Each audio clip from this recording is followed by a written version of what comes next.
because we're always evolving. Yes. You know, we're always evolving. You know, our shapes, our bodies, our faces. You know, everything about us. We're always evolving. We have to own that. We have to own it. Absolutely.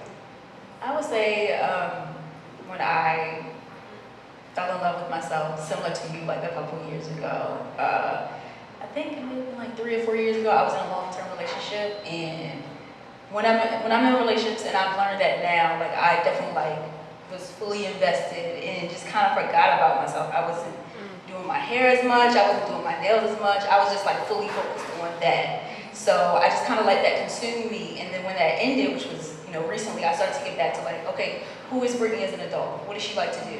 And then also going along with this entrepreneurship journey, which is not easy.